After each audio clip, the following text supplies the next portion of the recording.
If you are lucky enough to find yourself in Ridgway in the mid-spring through early fall, you can check out a tour of the railroad yards and even take a ride on one of the narrow gauge trains.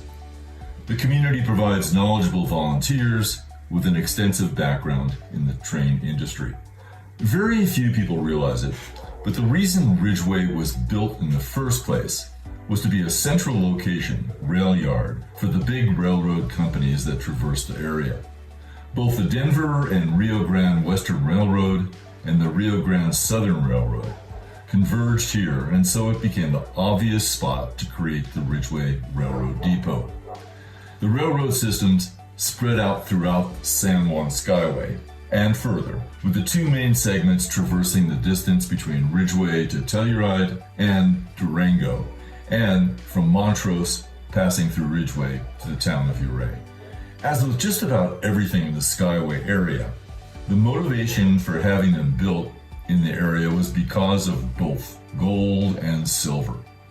Precious metals were discovered in the San Juan Mountains about the time of the Civil War, but it wasn't until the 1880s that the gold and silver rushes began in earnest. There was so much precious metal that was pulled from the various mining camps throughout the area, and it all had to be transported out of the region. Narrow gauge railroads were the obvious answer at the time, as they were strong and powerful, and their width between wheels, 3 feet, was narrow enough to deal with the narrow gorges that winded their way up riverbeds and over the mountain passes on the way to the mining camps. Shortly after this lucrative industry was started, however, it had just as quickly run out of steam when the pricing of the precious metals took a giant nosedive in the early 1890s. This left a perfectly constructed railroad network in the region with no ore to haul. That is when the rail lines shifted to carry passengers back and forth, as well as agricultural cargo and livestock. The margins were, of course, quite different, and the big engines at that point were overkill. So a cheaper, lighter, and more efficient type of engine was designed to travel on the same tracks. These new passenger trains became known as the Galloping Goose Network, and 7 of them were constructed and put into operation.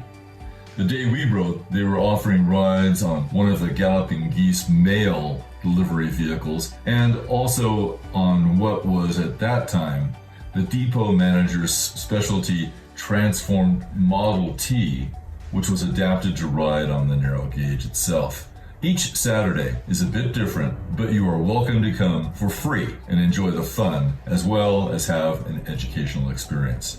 And don't forget, kids love the train.